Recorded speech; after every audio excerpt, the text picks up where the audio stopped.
A woodcutter was on his way home after gathering firewood when a wolf blocked his path. The woodcutter's heart leaped into his throat, gripping his hatchet tightly. But after waiting for what felt like an eternity, the wolf didn't attack. Instead, it let out a low, pitiful whimper toward the woodcutter, its voice sounding utterly helpless. Summoning his courage, the woodcutter took a closer look under the moonlight and noticed a broken hunting arrow deeply embedded in one of the wolf's hind legs. He could have simply turned and left while the wolf was too badly injured to pose a threat, but hearing its painful cries and seeing its moist, pleading eyes, the woodcutter's heart softened. He couldn't bring himself to walk away from a life in need. Taking a deep breath, he slowly approached, muttering wolf. The wolf seemed to understand and stayed still, only emitting soft whimpers from its throat. The woodcutter worked quickly, pulling the broken arrow out with a firm touch. The wolf shivered in pain, but did not lash out. The woodcutter then tore strips of cloth from his worn-out, padded coat, mixed them with chewed medicinal herbs. There, whether you live or die, now depends on your own luck, the woodcutter said, clapping his hands clean. He shouldered his firewood and hurried home without looking back, his heart still racing. But strange things began to happen after that day. Before dawn every few days, something would invariably appear at the entrance of his rundown courtyard. Sometimes a plump wild rabbit, sometimes a fluttering pheasant. His elderly mother was overjoyed, finally having some meat to eat. The woodcutter named Cheng. As time passed, the mother and son began to regard this brother wolf as a comforting presence in their lives. Time flew by, and Cheng turned 18, becoming a strong young man. But his family was destitute, and no young woman was willing to marry into such poverty. One night, Brother Wolf arrived as usual with a pheasant in his mouth and happened to see Cheng's mother wiping away tears. He approached her, making soft rumbling sounds in his throat, as if asking what was wrong. The old woman, with no one else to confide in, poured out her troubles to the seemingly understanding wolf. "Oh, Brother Wolf," she sighed, "it's because of your brother's service, Cheng."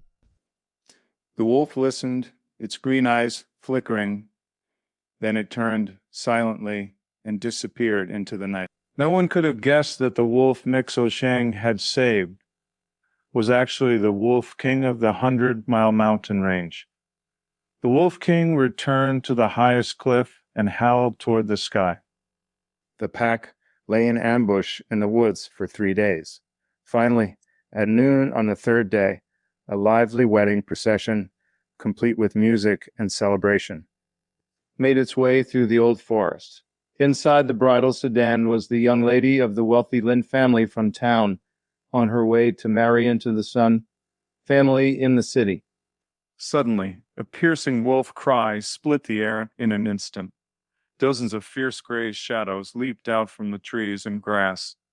Wolves, so many wolves. The sedan carriers, the musicians, and the dowry bearers were terrified out of their wits. They dropped everything, screaming and fleeing in all directions. The sedan chair crashed to the ground, and the curtain opened to reveal the bride, Miss Lin, her face filled with terror. Then everything went black. Oh, she had fainted from fear. In the middle of the night, Cheng got up to relieve himself. As he pushed the door open, he stumbled over something. Looking down, he saw a girl in bright red wedding clothes lying at the gate of his courtyard under the moonlight. Cheng and his mother were shocked.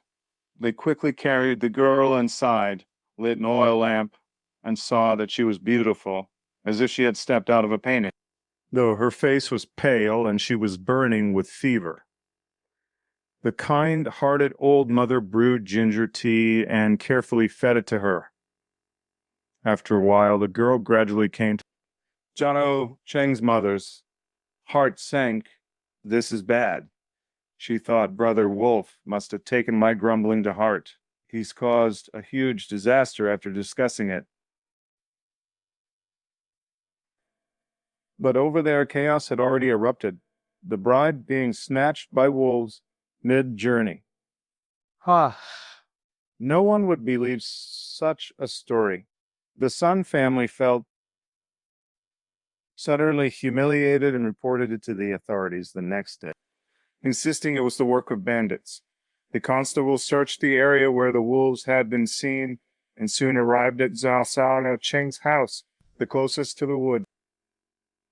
As for Miss Lin, the Sun family, suspecting she'd been compromised before even entering their household, sent her back. Her reputation was ruined. That night, Brother Wolf arrived with prey in his mouth. As soon as he entered, he heard Zhao Cheng's mother crying bitterly. It's all because of you, my brother Wolf. The Wolf King's eyes flashed with fury. With a low growl, he turned and charged back into the night. The Wolf King returned to the mountain peak and once again let out a piercing howl to gather the pack. This time, the wolves surged out in full force, their target clear. The county town, hundreds of wolves flowed like a gray tide, silently flooding the city, blocking every alley and street entrance. People inside couldn't. The county magistrate was frantic, pacing circles in his office, practically pulling his hair out. This situation was unheard of, although the wolves hadn't to hurt anyone. It knew what they might do when hungry. His official hat was the least of his worries. While his life might be at stake, he hurriedly posted a notice. The notices were posted all over the city.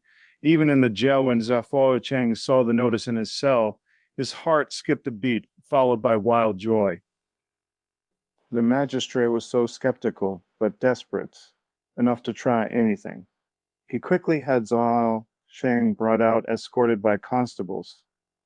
Zhao Cheng walked onto the streets and saw green eyes glowing from every corner, a sight that made his scalp crawl.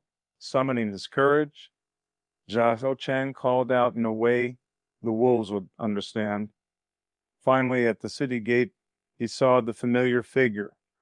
Tchaifu Cheng quickly said, Brother Wolf, take everyone away.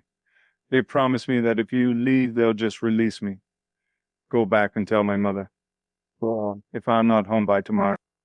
The Wolf King stared at Zhao Cheng, a low growl rumbling in its throat as if confirming. After a moment, it raised its head and let out 3 long, piercing howls. Upon hearing the signal, the wolves in the city retreated like a receding tide, swiftly and orderly withdrawing from the county town and disappearing into the forest. The county magistrate was stunned, true to his word. He released Zhao Cheng on the spot, and in front of all the townspeople handed over the gleaming silver and the deed for 100 acres of land. Breakout Cheng, pocketing this windfall he never dreamed of, walked home in a daze. Just as he reached the city gate, a figure hurriedly stopped him. It was just Miss Lin. She looked haggard, but her eyes were determined. After being returned by the Sun family and frowned upon by her own family, she had nowhere to go. Looking this kind of trustworthy man who had inexplicably saved her once before, she gathered her courage and said, Young Master Zhao, I have nowhere to go.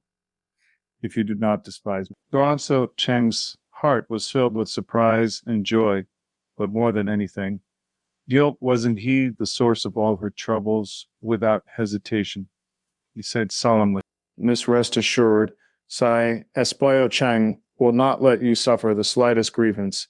I will marry you properly, with a grand wedding procession and a bridal sedan. Dono Chang meant what he said. Using the reward money and the land deed, he hired the best matchmaker in town and went to the Lin family to propose marriage in a dignified manner. The next day, the Jacques family's rundown. Courtyard was unusually adorned with bright red double happiness characters, and joyful Suna music played. Sasado Shang finally married. Look, everyone, sometimes things in this world are truly unpredictable. That single act of kindness by Mixo Chang saving the injured Wolf King brought tremendous fortune to him and his mother. This wolf king understood gratitude and loyalty better than some people in its own way. It helped Zasa Bocheng overcome his greatest hardship and even brought about wonderful marriage. So remember, if you hold kindness in your heart and do good deeds, fortune may quietly find its way to you someday. Wishing everyone who reads this story good luck and happiness.